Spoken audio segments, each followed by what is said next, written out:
¿Sí? Ya. Aquí atrás de mí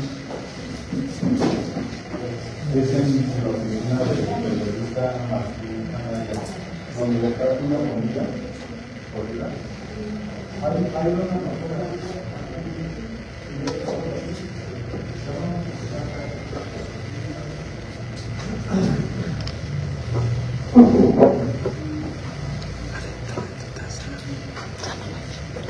The Bluetooth device is ready to pair.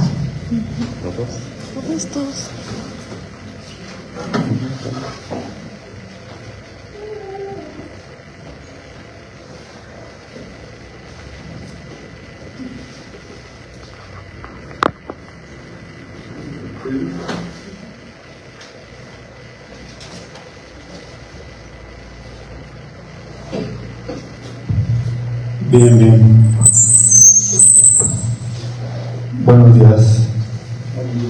Bueno, ya son las 10 de la mañana. Vamos a empezar puntual. Pues agradeciendo primero la presencia de todos ustedes, principalmente de los medios de comunicación, a quienes le reiteramos el agradecimiento. Es muy importante el papel que ustedes juegan en esta situación que se está dando con la pretensión de imponer el Parque de Economía Circular por parte del gobierno federal en los terrenos de la fallida refinería. Y bueno, hay organizaciones, compañeros, que desde hace más de un año hemos estado pues cuestionando a las autoridades federales.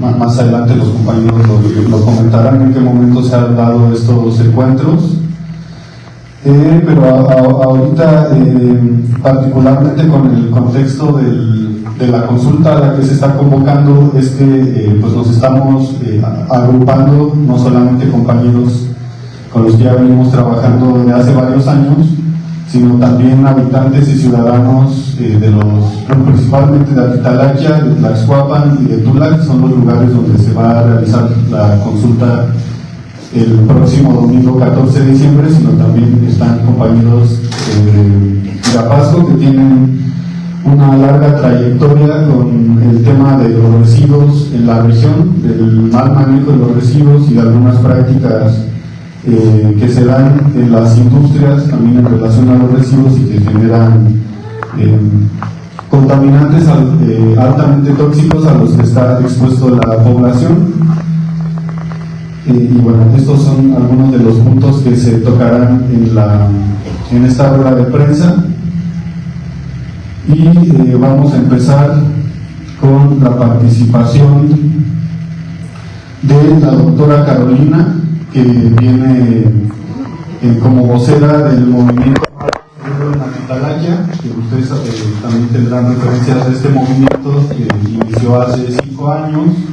También la organización de ella es parte del colectivo de comunidades en defensa de la vida del territorio de la región tolteca y va a dar un contexto general de la situación socioambiental en la región. Adelante. Buenos días a todos. Vivimos en una región de emergencia sanitaria y ambiental, la región tolteca, la cual ha sido declarada como un infierno ambiental en el 2019 por Víctor Manuel Toledo, el cual señaló los graves impactos de salud en la que vivimos. Sin embargo, no ha ocurrido nada. En la región tolteca existen 4 municipios que son los que producen mayor contaminación en nuestra región: Atitalaquia, Atotonilco de Tula, Tula de Allende y Apasco, Estado de México, donde se encuentran los procesos industriales que producen mayor contaminación, como son una refinería, una termoeléctrica, cementeras y más de 350 industrias. Semarnat Hidalgo en el 2024 informó que tuvimos 113 días de alta contaminación. Sin embargo, nunca avisó a la población que teníamos contingencia ambiental. Por supuesto, a los grupos más vulnerables los subieron exponiendo. Es importante remarcar que nos violan el derecho a la información, quitándonos así el derecho a un medio ambiente saludable y a la vida misma.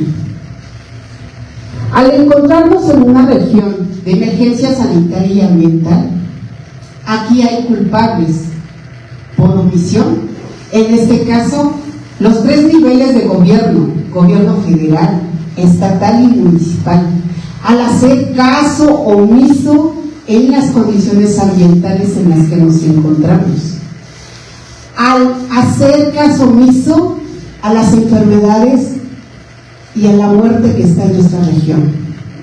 Yo me pregunto, ¿por qué darle tanto privilegio a la industria, la cual provoca verdaderos infiernos ambientales en paraísos industriales? Pero ¿quién tiene más culpa? ¿La industria o quien lo permite? En los diferentes PRONACES, proyectos de investigación que han estado aquí en nuestra región, nos hacen referencia en que sí tenemos la razón, en que hay altos niveles de contaminación en agua, en suelo, en aire. Y tristemente nos quieren negar el derecho a la ciencia. Con el doctor Omar Amador del Instituto de la Atmósfera de la UNAM, al instalar 10 puntos de monitoreo en los 4 municipios núcleo más un punto blanco que es la UNIPA, él demuestra que hay 13 cancerígenos o tóxicos en el ambiente, y él lo condiciona a que no puede entregarnos los resultados finales. Yo me pregunto, la antigua CONACYT, ahora CECITI, ¿a quién obedece? Cuando son proyectos de investigación y de incidencia para que nosotros, los pobladores, tengamos mayor argumento y denunciar a qué estamos expuestos. ¿Cuánto más tenemos que sufrir ante esta crisis de agua, donde los únicos privilegiados es la industria, quien la tiene las 24 horas al día, mientras que las localidades nos la racionan? Si es cada tercer día, 5, 8 horas, y eso si no hay tiempo de sequía. Yo me pregunto, ¿acaso le están dando más valor a la industria que a nuestra vida? Cuando como gobernantes se ponen a ofrecer el agua de nuestro acuífero del Mezquital a la industria, a un nuevo proyecto, y a nosotros los pobladores cuando nos preguntan si queremos el agua. ¿Por qué nos violan el derecho al agua? El acuerdo de Escazú menciona: tenemos derecho a la información, tenemos derecho a la seguridad, tenemos derecho a ser consultados. ¿Y qué creen? La secretaria de Semarnat, Alicia Bárcenas, fue la pionera, la que incluyó a México en el acuerdo de Escazú, y pareciera que ahora está del lado de los industriales. Yo me pregunto, así como nos han tratado por décadas, ¿habemos 2 tipos de mexicanos? ¿Los que tienen privilegios y los que somos sacrificados? ¿Los que tenemos que rendir tributo por el simplemente hecho de existir? Porque nos han quitado el agua, nos han quitado la energía, se llevan la gasolina que nosotros procesamos. Nosotros les ofrecemos alimentos y ellos nos ofrecen aguas residuales. Nos están intentando poner como una solución con ese parque de economía circular. No la es. Esa es una solución de mentira, donde dicen que el beneficio será para nuestra región.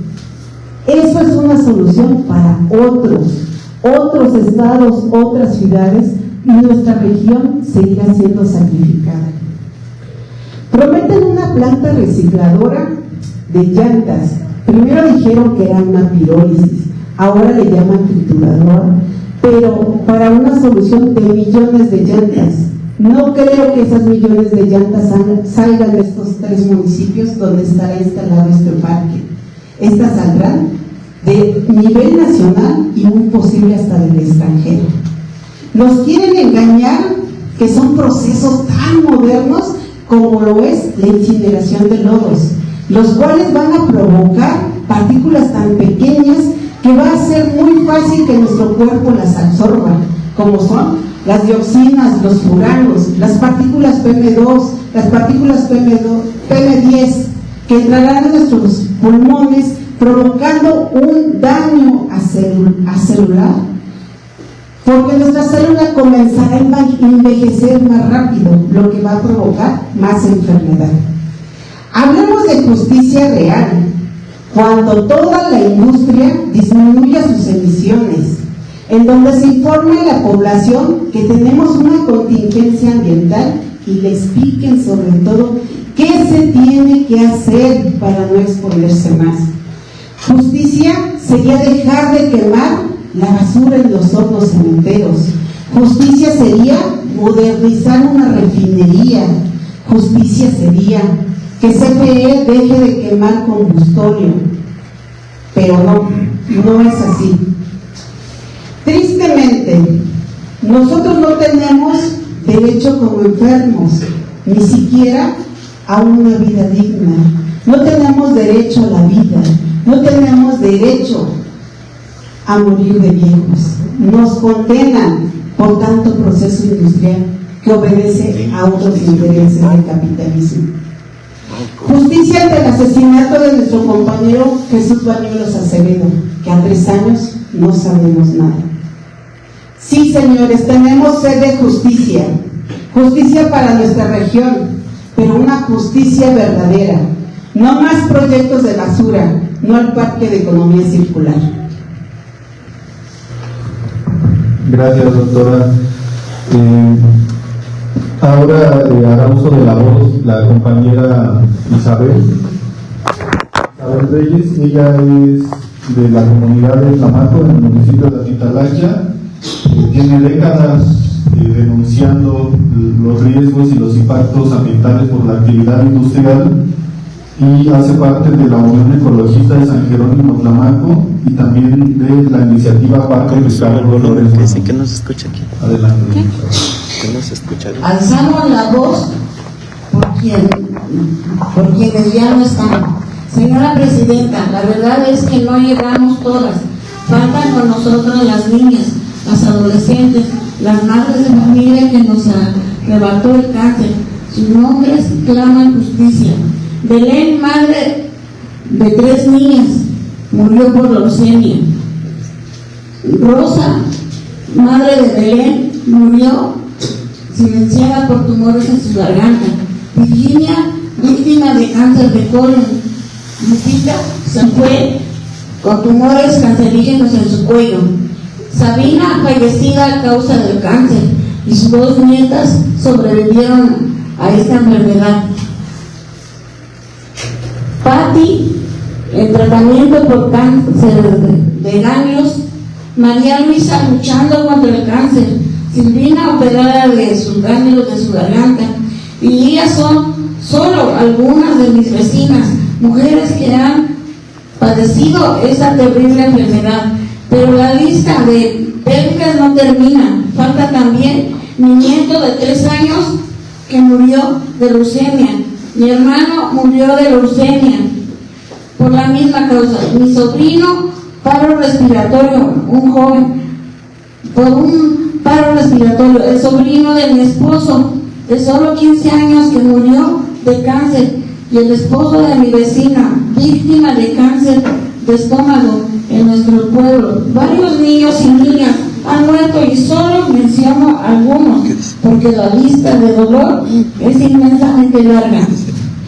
Estoy aquí alzando la voz por todas las enfermedades que padecemos, desde la falta de cartílago en mis rodillas, en mi columna, hasta la comezón que consume mi cuerpo, pero sigo aquí de pie. Los que ya no pueden gritar, por los que ya no pueden gritar. Señora Alicia Bárcenas, una recicladora no va a curar la tierra.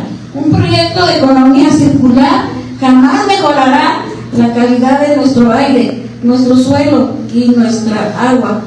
Por eso estoy aquí en contra de su proyecto. No queremos más contaminación. Ya es suficiente con la que tenemos por las grandes industrias como las refinerías, la termoeléctrica, las cementeras.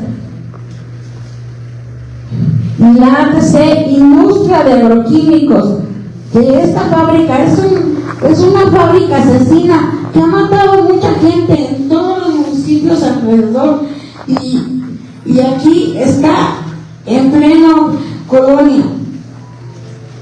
Desde 2013 nuestra gente que explotó esta fábrica sigue muriéndose poco a poco, a corto y a largo plazo. Esa industria sigue aquí, no la quitaron. Primero le exigimos que regule a todas las empresas del parque industrial, que cumpla con las normas de la ley de ecología, para que por fin tengamos calidad del aire y dignidad. No ande ofreciendo nuestros territorios al extranjero, cuando aquí nos estamos muriendo. Nomás andan engañando a la presidenta, diciendo que están hablando con la comunidad, pero hacen sus reuniones aparte, nada más con sus trabajadores en cada municipio. Por eso, doctora Sheinbaum, le suplico a usted que destituya a esta secretaria del Medio Ambiente, porque es una traidora a nuestro pueblo de México, porque no se vale. Acuérdense que decían no mentir, no robar y no traicionar, y es lo que está haciendo esta secretaria del Medio Ambiente, basura del PRI, que está metida aquí para vender a nuestro México. Anda por todos los países ofreciendo el terreno de la fallida refinería. Por eso le pedimos que la destituya inmediatamente y que no nos engañen, porque ya hay muchas personas enfermas de sus riñones, enfermas de sus ojos, enfermas de la piel, se mancha toda la piel y todo esto. Podría decir mucho más, pero que entren a hablar los demás compañeros. Es todo, no es todo, falta mucho por decir, pero sí, no queremos esa traidora de Alicia Bárcenas. Lo vuelvo a repetir y lo repetiría 1000 veces, porque está vendiendo a nuestro país. Gracias, doña Chávez, por presentarnos esta epidemiología comunitaria que usted ha hecho en Tlamaco, una de las comunidades más afectadas, particularmente por lo que fue el incendio de la fábrica de agroquímicos ATC en 2013, que al día de hoy sigue operando con otra razón social en una nave contigua a la que se incendió,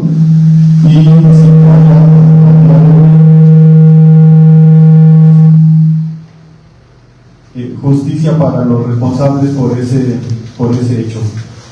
A continuación, el doctor Refugio Chodeño del municipio de Apasco, de la Fundación Apasle, nos va a presentar datos duros de las múltiples investigaciones que se han realizado en la región, en la zona sur del Valle del Mezquital.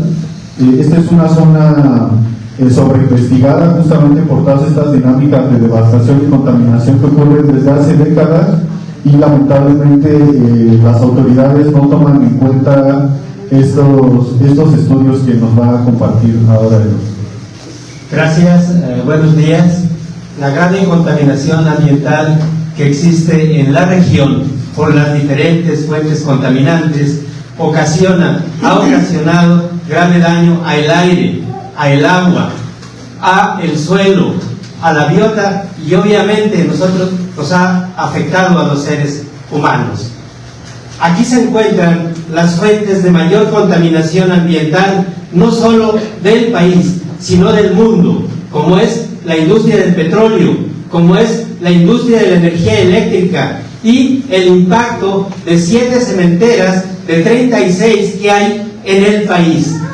El impacto, por ejemplo, de la de la refinería, de la termoeléctrica, tiene un radio de 100 kilómetros. Esto ya lo dicen investigadores, y afecta no solo población directa, sino indirecta. La población directa es aproximadamente de 500,000 habitantes, y la población indirecta, dado que estos contaminantes por estas fuentes llegan hasta la Ciudad de México, se habla de una población afectada de más de 20 millones de habitantes.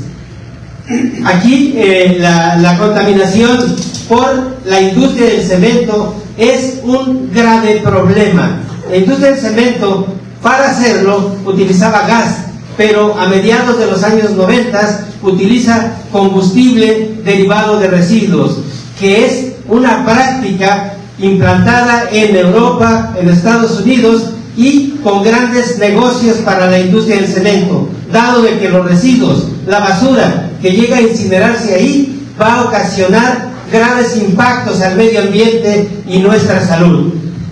Los impactos que generan generalmente las fuentes contaminantes en la región son varios y van a ocasionar diversas sustancias altamente contaminantes y altamente agresivas para nuestra salud.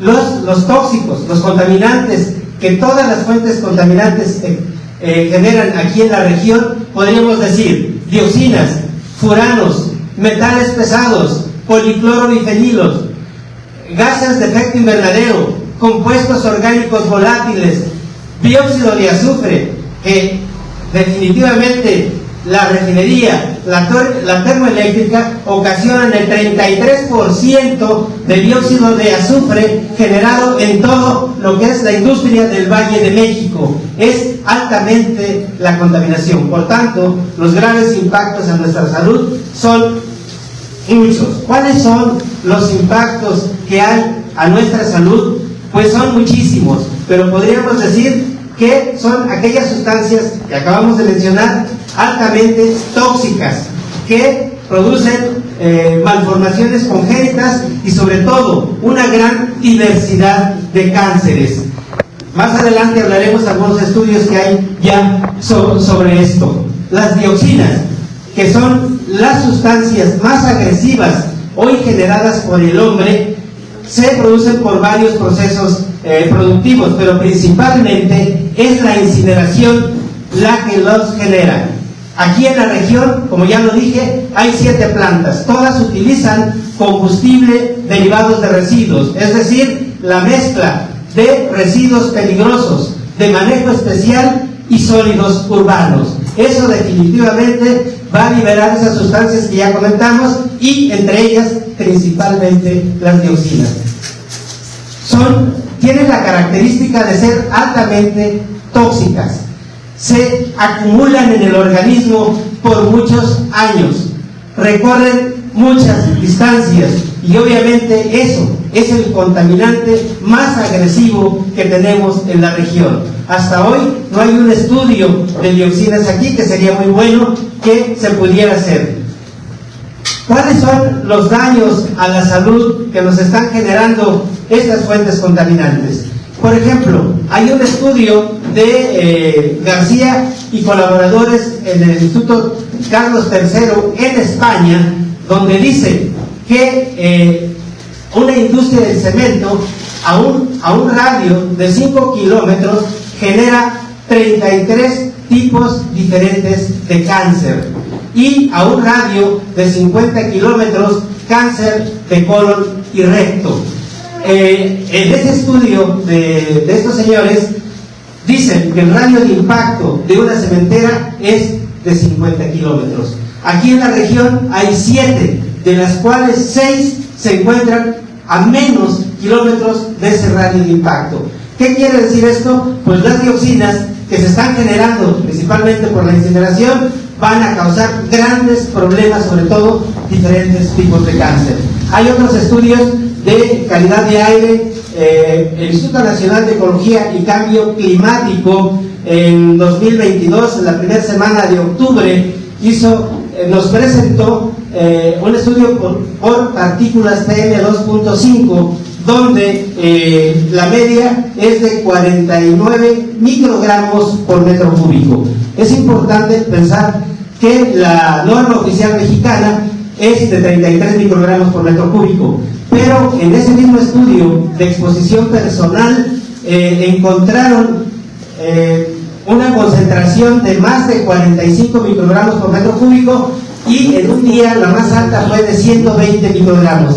Esto nos traduce el grave impacto que tenemos a nuestra salud y al medio ambiente. En Apasco se hizo ese estudio, y pues si lo comparamos con la norma oficial mexicana, pues estamos muy altos. Incluso en concentraciones elevadas se encontraron hasta 2.390 microgramos por metro cúbico.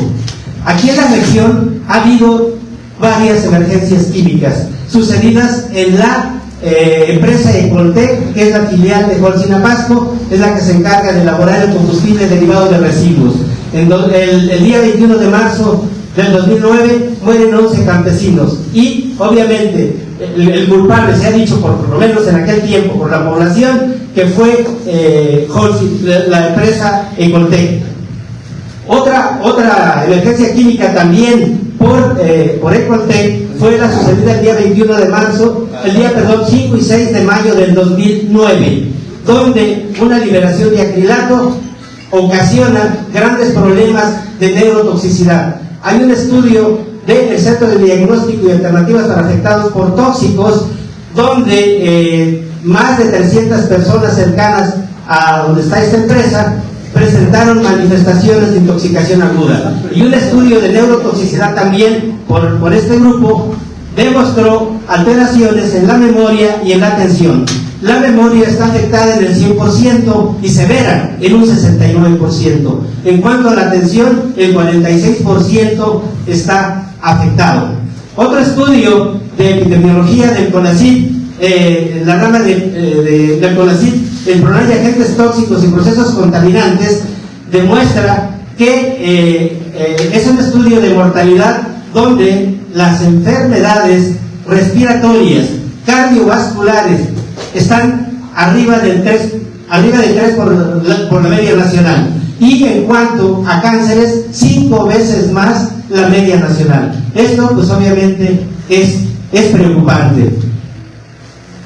Hay más estudios, pero desgraciadamente contamos con poco tiempo. Yo creo que es importante mencionar una de las fuentes contaminantes que tenemos en la región es la basura. La basura es un problema no solo de nuestra región, sino de todo el mundo. En el país se generan 120,000 toneladas diarios de residuos, y que hasta hoy las malas prácticas desde los gobiernos, de los 3 niveles de gobierno, no se ha logrado hacer algo por ella. Definitivamente, la basura, una vez generada, no tiene solución. Aún en los países más desarrollados, utilizando las técnicas más sofisticadas, como ya se mencionaba, la pirólisis, es una práctica que definitivamente es contaminante. No hay una solución una vez generada la basura.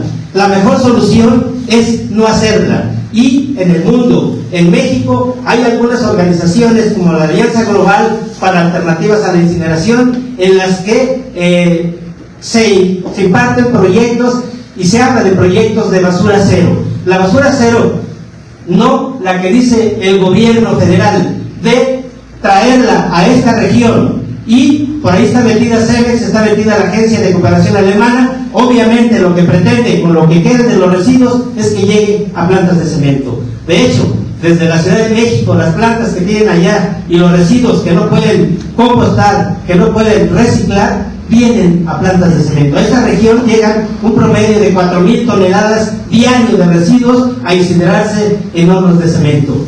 Entonces, la mejor opción en el problema de la basura es no hacerla. Es decir, crear un proyecto de separación desde casa. Y ya hay experiencias en el mundo. En México hay una comunidad en San Bartolo, Oaxaca, donde tienen años separando sus residuos. En Cherán también están separando sus residuos. Nosotros en Apasco en la comunidad de Santa María llevamos 3 años separando nuestros residuos y definitivamente tiene muchas ventajas el hacerlo, porque desde que, o sea, si no tenemos basura, si todo lo tenemos separado, eso no va a ocasionar contaminación, no va a ocasionar enfermedad, y es la solución a la gran problemática de la basura, no solo en nuestra región, sino en todo el país y en el mundo.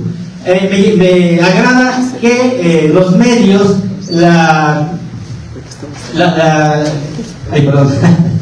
me agrada que quien dirige la Ciudad de México ha preparado, ya tienen trabajos para que desde enero del 2026 se haga una separación de residuos desde casa. Eso es muy fabuloso y yo creo que eso es lo que debemos solicitar a las autoridades federales, a Semarnat, que se hagan esos proyectos de basura cero que van a ayudarnos mucho a nuestra región. Muchas gracias, doctor Refugio. Bueno, para ahondar en estas perspectivas técnicas de los riesgos e impactos que representan las plantas que se pretenden instalar en el llamado Parque de Economía Circular, se encuentra el compañero Alberto Trejo. Él desde Tula tiene experiencia como servidor público y pues nos va a compartir desde esa experiencia qué riesgos hay. Adelante. Bueno, quiero contarles en relación a nuestra experiencia que he tenido desarrollando dentro de la operación de planta de tratamiento de aguas residuales, y me quiero enfocar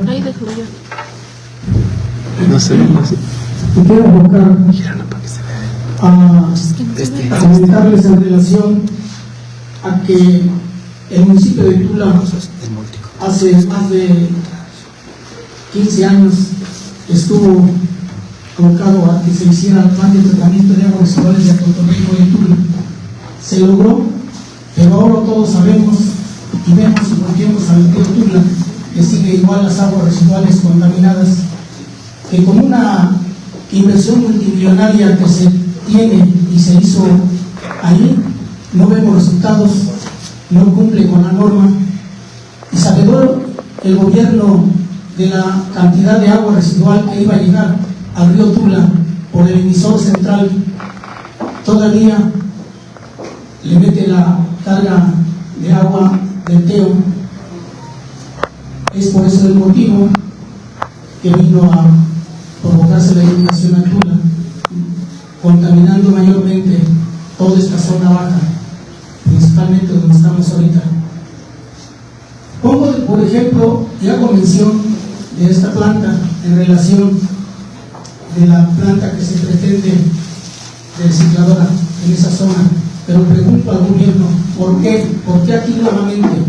Si lo ha ocupado el gobierno como la cloaca, la fosa séptica de la Ciudad de México, ahora ¿por qué pretende hacer el depósito o tenerlo como el bote de la basura de la Ciudad de México? Es por eso que de mi parte y el pueblo de Tula, creo yo que en toda la región y aún aquí representadas y los interesados, el no a esta planta, nada más que ahora la disfrazan como parque ecológico. Hablando como parque ecológico, lo que dice allí del interior de los cerros, por una parte promueven un parque ecológico en la zona donde pretenden poner la planta recicladora, pero por otra parte el gobierno permite la deforestación de cerros provocado por el cambio de uso de suelo de ejidal a particular, pero no hay ninguna regulación, ninguna planeación. Hectáreas y hectáreas deterioradas, deforestadas del endémico de la región. Es por eso que tenemos la duda de que esto vaya a funcionar. Porque vemos y tenemos ya el ejemplo visto en el centro de acopio que tienen entre los límites de Tula y Atitalandia. Ahí no tienen ningún control en relación de los residuos sólidos municipales, porque van allí RBIs de manejo especial mezclados con los residuos domiciliarios. Las experiencias vividas, principalmente por lo que cabe mencionar, he participado en el municipio de Tula al frente de alguna de la Dirección de Ecología y de Servicios Públicos. Ahí veíamos los residuos mezclados hasta de los hospitales oficiales, depositados y mezclados con los residuos municipales. ¿Qué hace el gobierno? Es por eso, vuelvo a repetir, tenemos la duda y la incertidumbre que se lleve a cabo este tiradero nuevamente, ¿sí? Y que se puede salir fuera de control. Hago mención y como ejemplo también en el municipio de Tepeji, ¿sí? ¿Cómo se llama el centro de acopio de los RBIs? Simán. Es ahora clausurado. ¿Por qué? Porque provocaron o se provocó un incendio. Hasta allí se dieron cuenta las autoridades. Un centro de acopio que era como recicladora de residuos biológicos infecciosos y está clausurado. Eso es lo que va a suceder y lo que puede suceder en ese espacio que pretenden poner en ese lugar. ¿Por qué vuelvo a repetir? Porque aquí y no se lo llevan a los terrenos de Tizayuca, ¿sí? O a algún otro lado. Ya esta zona está altamente impactada y ya no puede soportar más carga, ¿sí? Aquí nos podríamos llevar más tiempo con experiencias vividas. Puedo hacer mención, volteamos a Querétaro, algunas otras zonas Aguascalientes en relación de los residuos sólidos. Ya están fuera de control los rellenos sanitarios que cumplían con la norma, ¿sí? Y aquí, ¿qué va a pasar con tantas miles y miles de toneladas que tenemos almacenadas ahí? Con el biogás, de la transformación de la materia. La fosa séptica, la presa y no. El biogás en esta época del año es insoportable ya. Se tienen que cerrar las ventanas a determinada hora para cerrar, independientemente de los pueblos ribereños que sufren del mosco pules por la proliferación del lirio acuático, que antes se combatía por un consejo, por un comité, y tenían la experiencia, pero ahora está en manos de los marinos y no puede combatir por falta de la experiencia para poder combatir el lirio acuático en esa zona. Es por eso que mi participación creo yo que puede servir en el aspecto de detalle técnico de toda la problemática vivida aquí en Tula. Nada hace los tres niveles de gobierno hasta hoy en relación de la problemática que tenemos años viviendo, ¿sí? Los que no son de Tula y los que somos de Tula, volteemos a las calles sucias, proliferación de perros, excremento por ende de los mismos. Así que yo sí pido a las autoridades federales y estatales que se pongan a trabajar y que apliquen la norma sobre la problemática de Tula, no al tiradero, no al reciclador. Gracias. Gracias, señor Alberto. Vamos a hacer rápido una breve retrospectiva sobre cómo se ha ido dando el tema del Parque de Economía Circular. Pues primero hay antecedentes legislativos a lo largo del sexenio pasado. En enero del 2021 se publicó en el Diario Oficial de la Federación la reforma que se hizo a la Ley General para la Prevención y Gestión Integral de los Residuos, donde se regula el coprocesamiento que es la práctica que mencionaba el doctor Refugio, tiene que ver con la incineración de residuos de todo tipo en hornos cementeros, pero también está la termovalorización para la generación de energía eléctrica principalmente. En 2023 se aprobó la Ley de Economía Circular en la Ciudad de México. También en ese año se metió un dictamen que de hecho se votó en el Senado, pero no se publicó en el Diario Oficial de la Federación, sobre la misma Ley de Economía Circular. Hay también algunos hechos que son, ya nos daban indicios de que los terrenos de la fallida refinería estaban siendo considerados para desarrollos industriales, como el que ocurrió en mayo del 2023 durante la visita del expresidente de México a la cotizadora.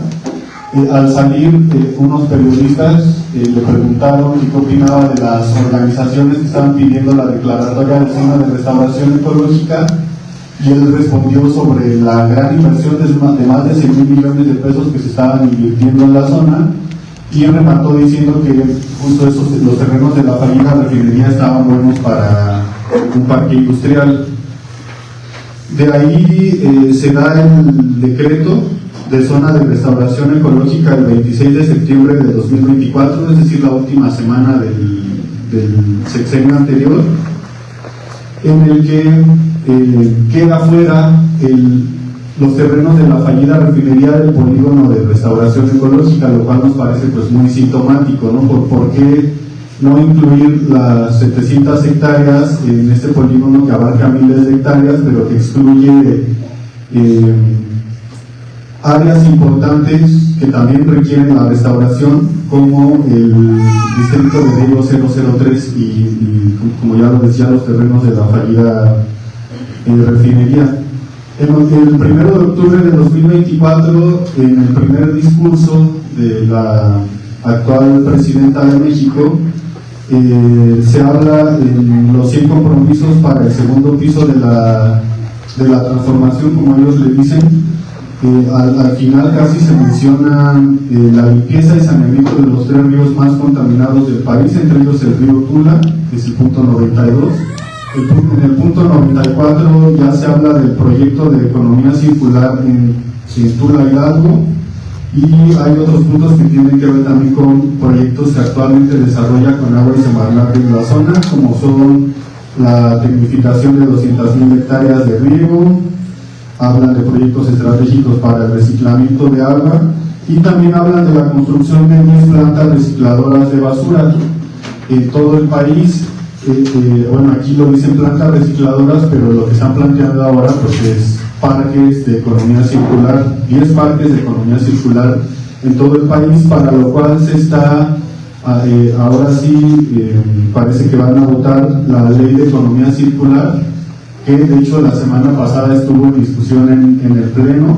Tengo entendido que todavía no se vota. Si alguien tiene una información actualizada, les agradecería que nos lo actualicen, pero bueno, esta propuesta va acompañada ya de un marco jurídico que pues solamente se discute, ¿no?, entre los legisladores. Obviamente hay mayoriteos, ¿no?, con las fracciones que tienen pues más parlamentarios en los congresos, y muchas veces se dejan fuera las aportaciones técnicas, científicas, los cuestionamientos, los puntos de vista críticos que hacen investigadores y personas de organizaciones de la sociedad civil que llevan, como es el caso de compañeros de aquí, muchos años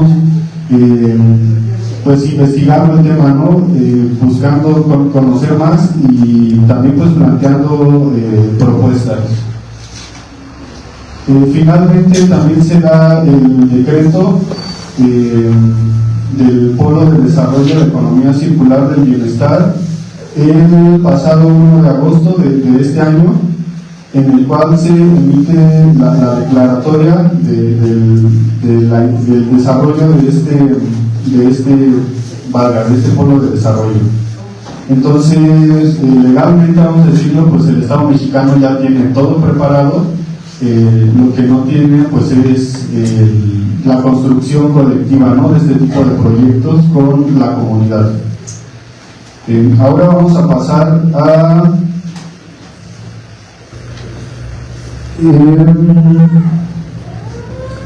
lo que ha sido el proceso de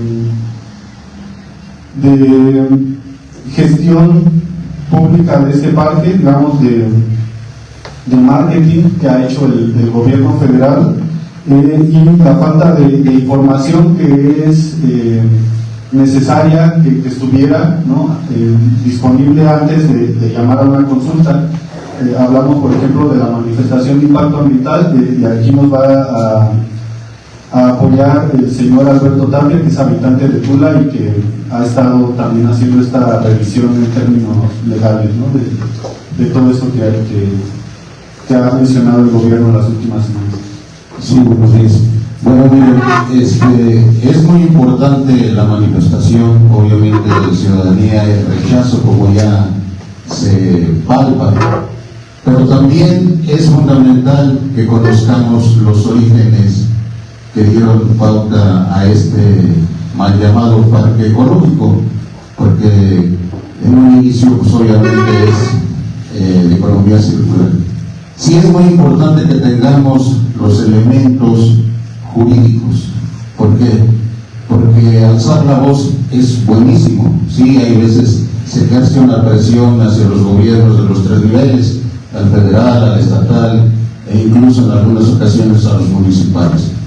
Pero todo queda también en buenas intenciones. Si el gobierno ante la presión cede, pues bueno, ya hay un avance, pero si no, entonces tenemos que recurrir a las herramientas jurídico-legales.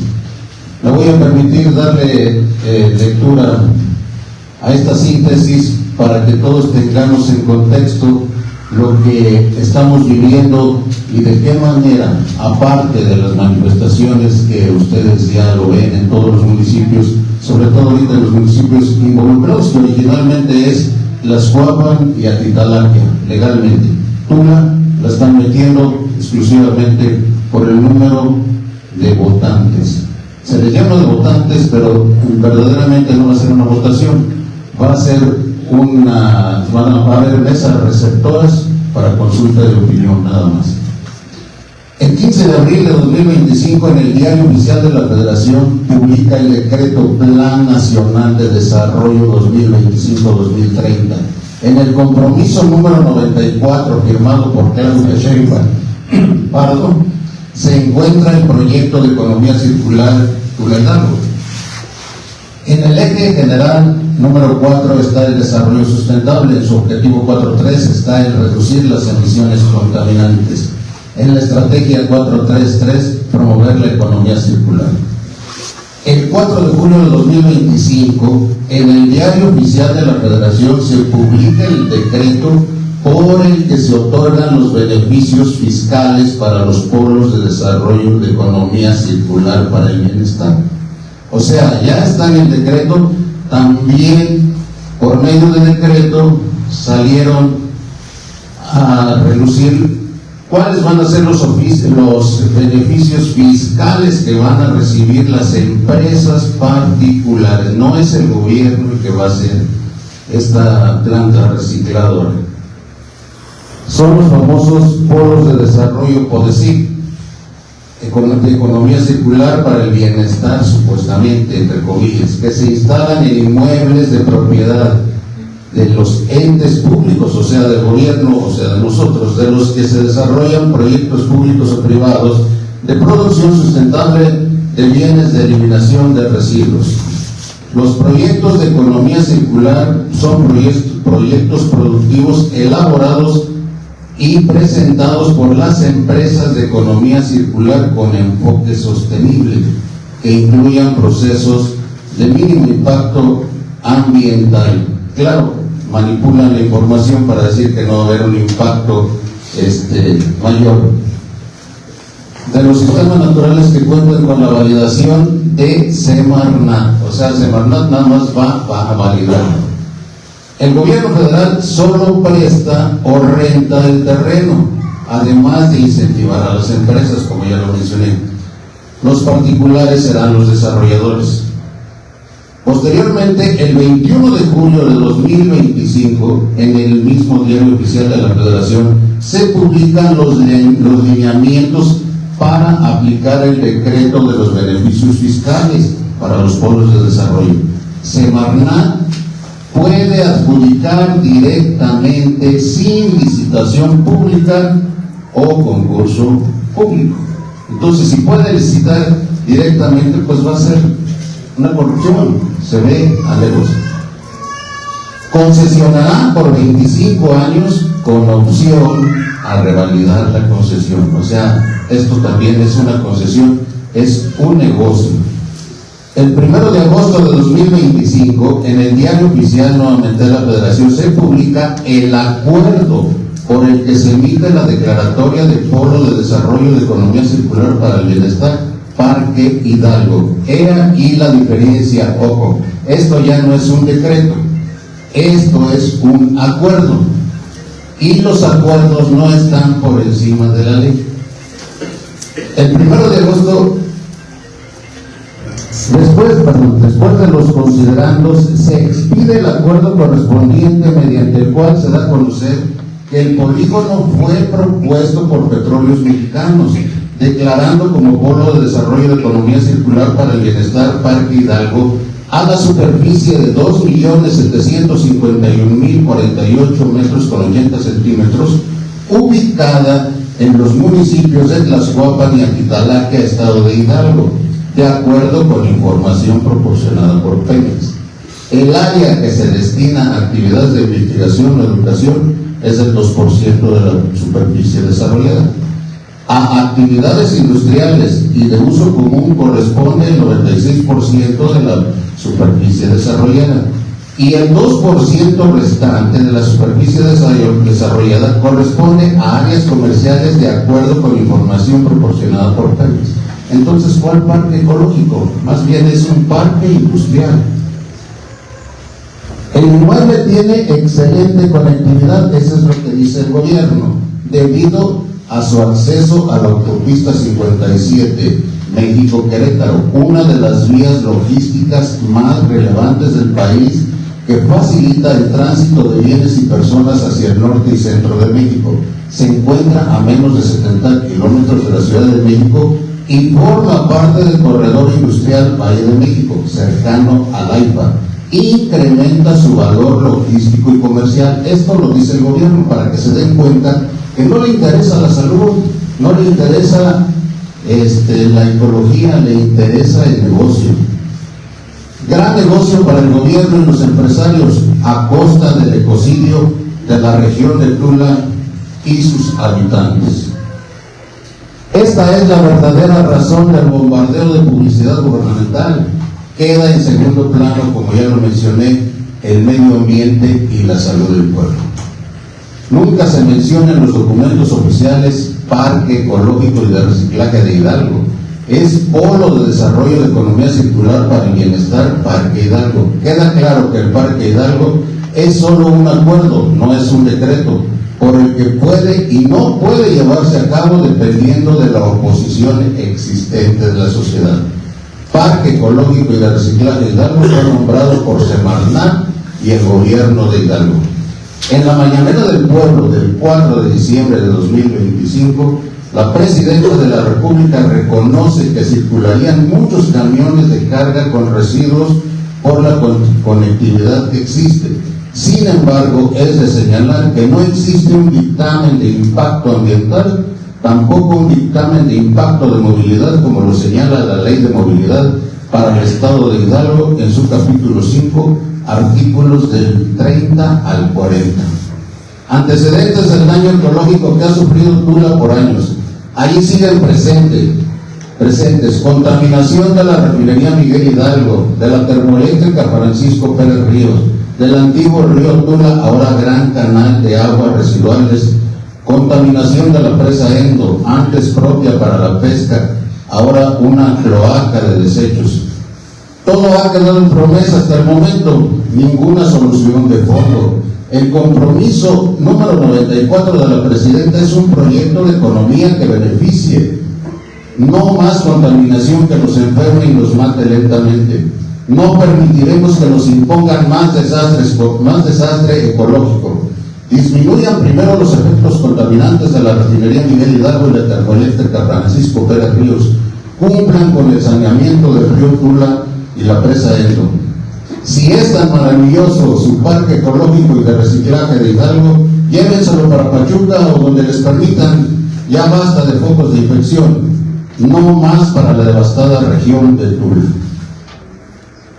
En lo referente a la consulta ciudadana, esta no es vinculante, es solo una encuesta de opinión o sondeo, más bien es una estrategia manipuladora muy utilizada por los gobiernos, propuestas que recurren a ella para darle legitimidad, respaldo a decisiones partidistas y sectarias previamente asumidas. Hay una gran diferencia entre consulta popular y consulta ciudadana. Y el Tlaxcuapan, y también va a ser como un análisis más a profundidad del compañero Alberto González de aquí del municipio de Tula sobre qué es exactamente esto que le llaman consulta pública. Muy buenos días, compañeras y compañeros de comunicación. Comparecemos hoy porque yo creo que la ciudadanía merece procesos serios, procesos imparciales y procesos transparentes. Y porque lo que está ocurriendo con esto a lo que el gobierno llama consulta ciudadana, pues realmente no es una consulta ciudadana. Se trata de un ejercicio consultivo voluntario de participación ciudadana, que es el nombre técnico que viene en el acuerdo con el Instituto Estatal Electoral. Y no cumple con los estándares de legalidad, de transparencia y de participación informada. Este ha sido un proceso apresurado y mal comunicado. La convocatoria oficial, como ustedes bien lo saben, fue publicada el 2 de diciembre. Y ese mismo día inicia formalmente un proceso que, de acuerdo a la convocatoria, consta de 3 etapas: informativa, de diálogo y de emisión de opinión. La etapa informativa nunca, hasta la fecha, ha garantizado el acceso a información clara y suficiente, como exige la propia convocatoria. Es decir, no tenemos acceso al proyecto y no tenemos acceso a la manifestación de impacto ambiental que en lo particular yo he solicitado y me han dicho que no existe. No se han presentado públicamente documentos técnicos, ni el proyecto ejecutivo, ni estudios bombardeado con propaganda política desde el 3 de diciembre. Un día después de lanzar la convocatoria, donde el propio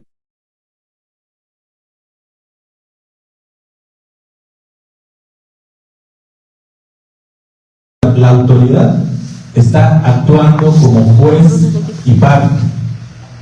La ciudadanía dispone únicamente de solo 12 días para comprender un proyecto de enormes implicaciones ambientales, sanitarias, sociales y económicas. Este plazo no permite una deliberación pública real ni la formación de un criterio informado.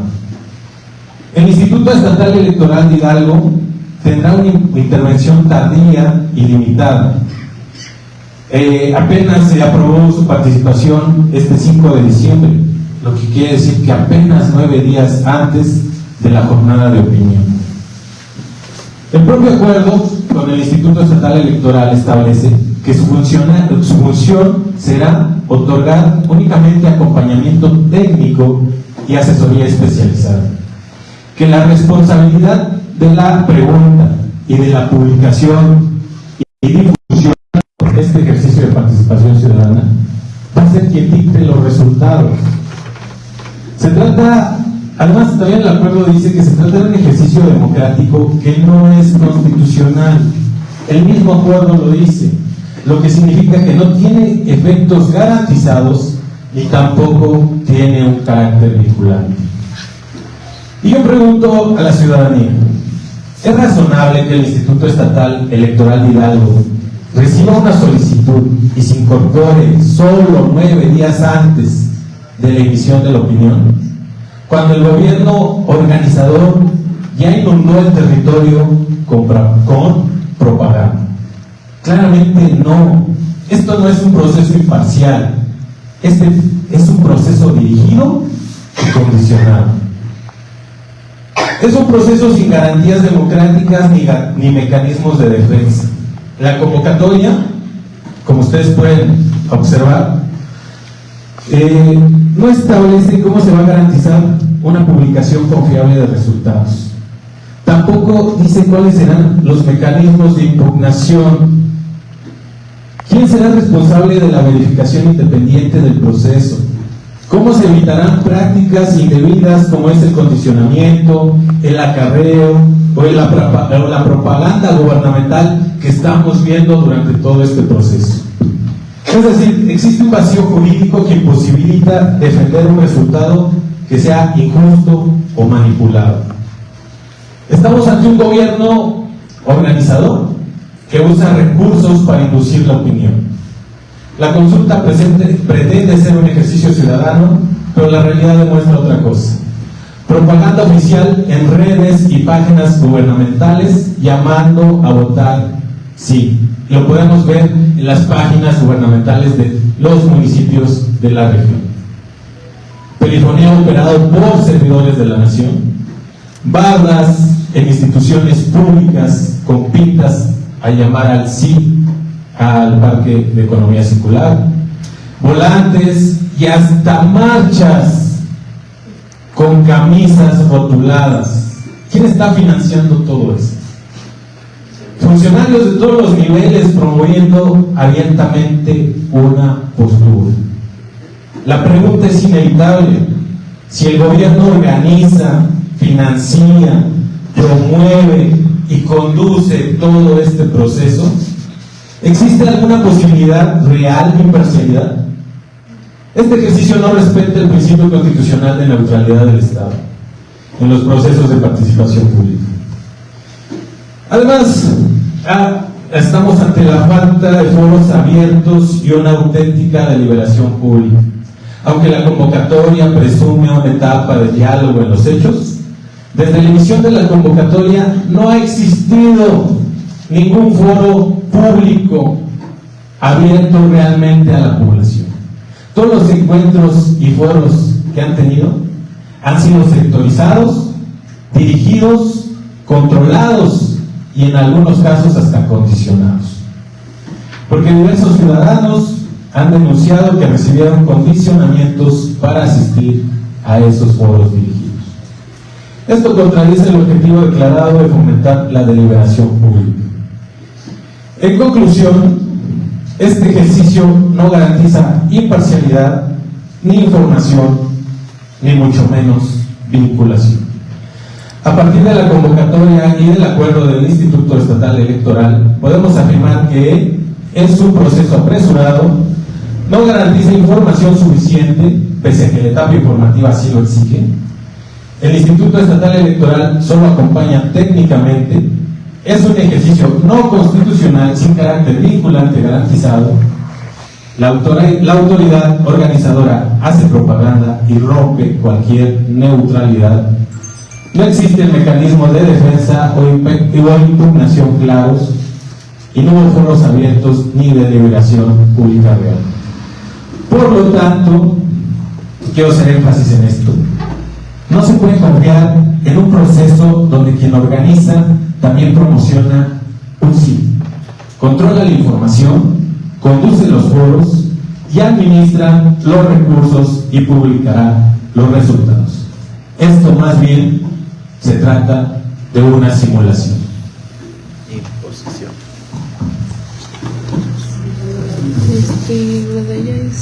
¿Cómo se llama? Buenas tardes. Nuevamente gracias por acompañarnos. Creo que Gustavo ha dado un punto significativo a esto que le quieren llamar consulta ciudadana. Yo solamente ahondaré un poquito en algunos detalles.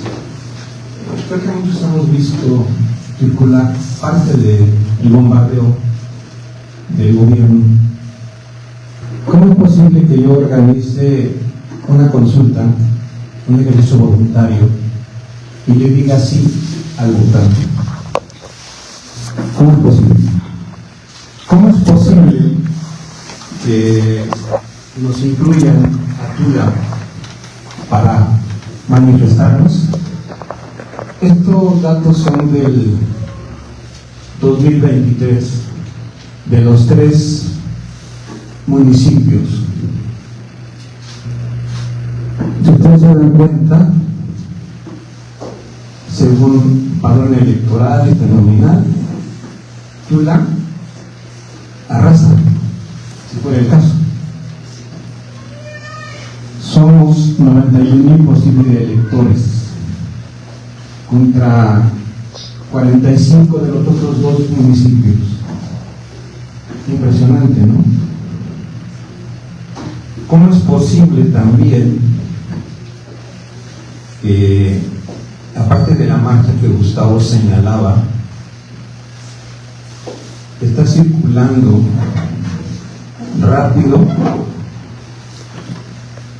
un documento donde el área de educación pública está invitando a una reunión mañana a las 9:30 en la UHP a padres de familia, a tesoreros, bajo el pretexto de un tema: espacios de consumo escolar y parque ecológico. ¿Cómo es posible? ¿Cómo es posible que nos quieran amarrar ahora con nuestros hijos? ¿Cómo es posible? No es posible, ¿verdad? Porque es simulación. Ya lo dijo Gustavo. También simulación que increíblemente en la convocatoria a la que hace referente el compañero, que apenas se publica el 2 de diciembre, hacen ya referencia a que el Instituto Estatal Electoral va a participar, acompañando técnicamente. Y como lo dijo él, hasta el día 5 están diciendo que sí.